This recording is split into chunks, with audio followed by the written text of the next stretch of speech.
नमस्कार। राजकीय स्नातकोत्तर महाविद्यालय 12 की ई क्लासेस में आपका स्वागत है। आज हम कवि मैथिली शरण गुप्त द्वारा रचित यशोधरा का अध्ययन करेंगे। सिद्धि हेतु स्वामी गए, यह गौरव की बात, पर चोरी चोरी गए, यही बड़ा व्याघात। सखी वे मुझसे कहकर जाते, कह तो क्या मुझको वे अपने पथ बाधा ही पाते। मुझको बहुत उन्होंने माना, फिर भी क्या पूरा पहचाना। मैंने मुख्य उसी को जाना, जो वे मन में लाते, सखी वे मुझसे कहकर जाते। इस प्रसंग में उस घटना का उल्लेख है जब यशोधरा के पति सिद्धार्थ अर्थात बुद्ध ज्ञान प्राप्ति के लिए यशोधरा को बिना बताए रात को ही घर से चले जाते हैं। तब यशोधरा उनके इस तरह चुपचाप चले जाने से अत्यंत दुखी होती है और अपनी उसी भावनाओं को, अपनी उसी वेदना को इन पंक्तियों में चित्रित किया गया है। सिद्धि हेतु स्वामी गए, यह गौरव की बात, पर चोरी चोरी गए, यही बड़ा व्याघात। सिद्धि शब्द का अर्थ है ज्ञान प्राप्ति, व्याघात शब्द का अर्थ है कष्ट या पीड़ा। यशोधरा अपने पति सिद्धार्थ के इस तरह चुपचाप चले जाने से अत्यंत दुखी है। अपनी उसी वेदना को, अपनी पीड़ा को व्यक्त करते हुए अपनी सखी से कहती है कि हे सखी, मेरे स्वामी अर्थात मेरे पति सिद्धि प्राप्त करने के लिए गए हैं। यह मेरे लिए बड़े गौरव की बात है, परंतु वे मुझसे बिना कहे चुपचाप चले गए। ये बात मुझे बड़ी ही कष्टदायक लग रही है, इससे मुझे अतीव वेदना हो रही है। सखी वे मुझसे कहकर जाते, कह तो क्या मुझको वे अपनी पथ बाधा ही पाते। यशोधरा अपनी सखी से कहती है कि मुझे अगर उन्होंने जाना ही था, अगर पति ने ज्ञान प्राप्ति के लिए जाना ही था, तो वे मुझसे कहकर जाते तो कितना अच्छा होता। उनके इस तरह जाने से जो है वो मुझे अत्यधिक पीड़ा हो रही है। अगर वे मुझसे कहकर जाते तो क्या वो मुझको अपने मार्ग की बाधा पाते, अर्थात अगर वे मुझे कहकर जाते तो भी मैं उनके मार्ग में बाधा नहीं डालती। मुझको बहुत उन्होंने माना, फिर भी क्या पूरा पहचाना। यशोधरा अपनी सखी से कहती है कि मेरे पति ने मुझको बहुत मान सम्मान दिया, फिर भी वे मुझे अच्छी तरह से पहचान नहीं पाए, मुझे सही तरह से उन्होंने नहीं पहचाना। मैंने मुख्य उसी को जाना, जो वे मन में लाते, जबकि मैंने तो उसी बात को प्रधानता दी जो वे मन में सोचते रहते थे।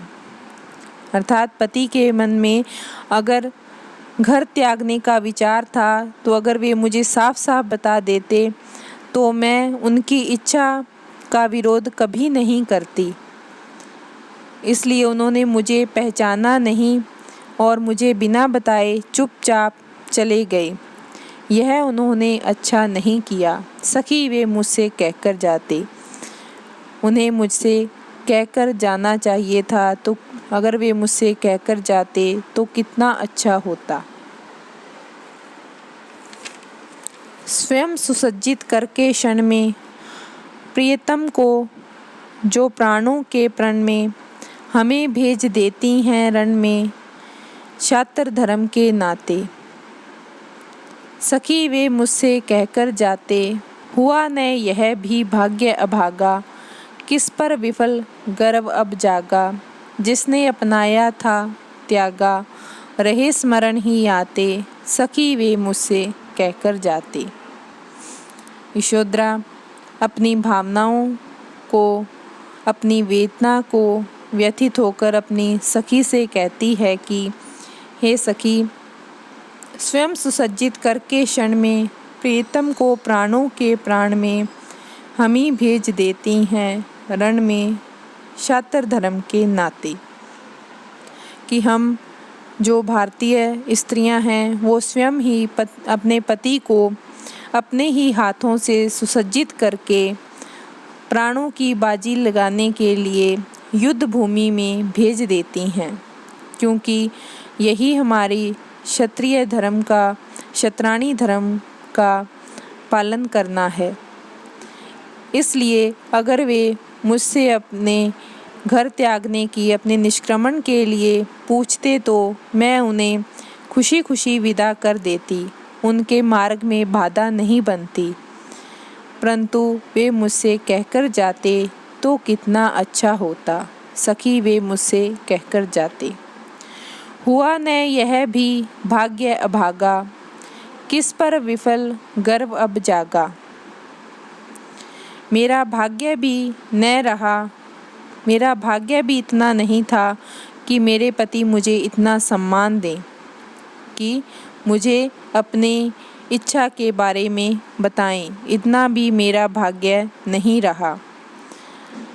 अब उनके प्रवासी बन जाने से मैं किस पर गर्व करूं, किस व्यवहार पर मैं गर्व करूं, उनकी सहधर्मिणी होने, उनकी पत्नी होने का गौरव मानूं, क्योंकि यह गौरव तो मेरा समाप्त हो गया है, क्योंकि वे मुझसे कहकर नहीं गए। अगर वे मुझसे कहकर जाते तो मैं उन्हें खुशी खुशी विदा करती और अपने पति धर्म को पालन करने का गौरव करती।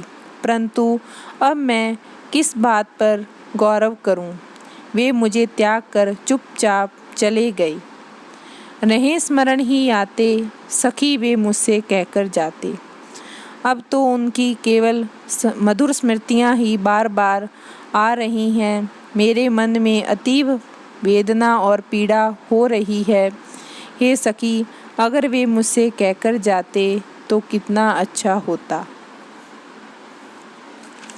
जाएं सिद्धि पावें वे सुख से, दुखी न हों इस जन के दुख से। उपालंब दूं मैं किस मुख से, आज अधिक वे भाते। सखी, वे मुझसे कहकर जाते। गए लौट भी वे आवेंगे, कुछ अपूर्व अनुपम लावेंगे। रोते प्राण उन्हें पावेंगे, पर क्या गाते गाते। सखी, वे मुझसे कहकर जाते। यशोधरा अपने मन के भावों को, अपनी पीड़ा को, अपनी व्यथा को इन पंक्तियों में अपनी सखी से कह रही हैं।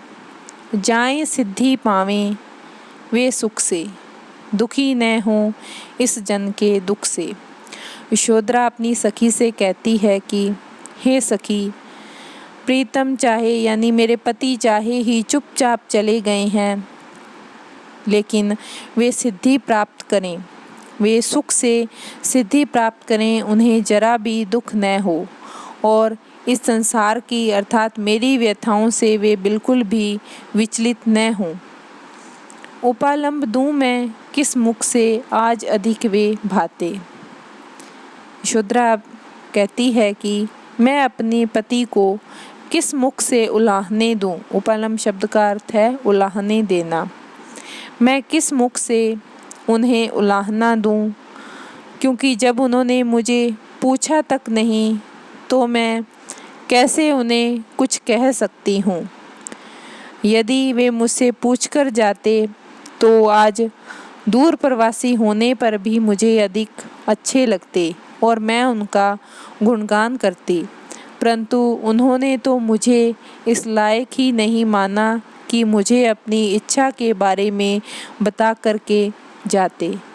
सखी, अगर वे मुझसे अपनी इच्छा के बारे में कहकर गृह त्याग करते तो कितना अच्छा होता। गए लौट भी वे आवेंगे, कुछ अपूर्व अनुपम लावेंगे। यशोधरा कहती है कि स्वामी सिद्धि प्राप्त करने के लिए घर से चुपचाप चले गए हैं, परंतु कुछ समय में वे लौट आएंगे और अपने साथ कुछ अनोखा ज्ञान और अनुपम संदेश ही लाएंगे। रोते प्राण उन्हें पावेंगे, परंतु अब तो मेरे प्राण रोते रोते ही उन्हें प्राप्त कर सकेंगे। अर्थात अगर वे मुझसे पूछ कर जाते तो मैं प्रसन्नता से उनके आने पर उनका स्वागत करने के लिए खड़ी रहती, परंतु उन्होंने तो मुझे इस योग्य नहीं समझा। इसलिए अब मैं पूरे उत्साह और उमंग के साथ उनका स्वागत नहीं कर पाऊंगी। इसलिए हे सखी, अगर वे मुझसे अपने गृह त्याग के बारे में कहकर जाते तो कितना अच्छा होता। सखी, वे मुझसे कहकर जाते। प्रीतम तुम श्रुति पथ से आए, तुम्हें हृदय में रखकर मैंने अधर कपाट लगाए। मेरे हास विलास किंतु क्या भाग्य तुम्हें रख पाए। दृष्टि मार्ग से निकल गए ये तुम रसमय मन भाई। प्रियतम तुम श्रुति पथ से आए, यशोधरा क्या कहे और अब रहो कहीं भी छाए। मेरे ये निश्वास व्यर्थ यदि तुमको खींच न लाए। प्रियतम तुम श्रुति पथ से आए। इन पंक्तियों में भी जब सिद्धार्थ अपनी पत्नी को त्याग कर, यशोधरा को त्याग कर चुपचाप चले गए, तो यशोधरा उन्हीं के विषय में सोचती है और उसी के बारे में इन पंक्तियों में अपनी भावनाओं को व्यक्त करती है। प्रीतम तुम श्रुति पथ से आए, तुम्हें हृदय में रखकर मैंने अधर कपाट लगाए। अधर कपाट यानी कि होंठ रूपी किवाड़, इसमें रूपक अलंकार है। यशोधरा कहती है कि हे प्रीतम, तुम मेरे हृदय में सबसे पहले श्रवण मार्ग से आए। श्रुति का अर्थ है कान यानी कि सुनना, अर्थात सबसे पहले मैंने तुम्हारे गुण ही सुने थे और उन पर मुग्ध हो गई थी। इसलिए सबसे पहले तुम मेरे पास श्रवण मार्ग से ही आए थे और फिर मैंने अपने श्रवण मार्ग से तुम्हें अपने हृदय प्रदेश में उतारकर, अर्थात तुम्हें अपने हृदय में रखकर होंठ रूपी किवाड़ों को बंद कर लिया। मेरे हास विलास किंतु क्या भाग्य तुम्हें रख पाए। दृष्टि मार्ग से निकल गए ये तुम रसमय मन भाई। यशोधरा कहती है कि मेरे व्यंग्य विनोद विलासपूर्ण वार्तालाप जो हम किया करते थे, दुर्भाग्य से वे दिन चले गए हैं। जब हम साथ में थे तो विनोदपूर्ण और विलासपूर्ण जो वार्तालाप करते थे वे दिन चले गए हैं। और आज हे प्रियतम, आज तुम मेरे नेत्रों के मार्ग से भी निकल गए हो। तुम्हारी यशोधरा अब और क्या कहे। प्रीतम तुम श्रुति पथ से आए, कि हे प्रीतम, तुम मेरे पास सबसे पहले श्रवण मार्ग से ही आए थे, परंतु अब तो तुम मेरे नेत्रों के मार्ग से भी निकल गए हो। यशोधरा क्या कहे और अब रहो कहीं भी छाए। मेरे ये निश्वास व्यर्थ यदि तुमको खींच न लाए। यशोधरा कहती है कि अब मैं और क्या कहूँ, तुम कहीं पर भी रहो, पर मेरे ये निश्वास अब केवल व्यर्थ ही रहेंगे जब तक कि तुम्हें मेरी ओर आकृष्ट नहीं कर सकते। मेरे ये निश्वास तब तक व्यर्थ हैं जब तक तुमको मेरी ओर नहीं खींच कर ले आते।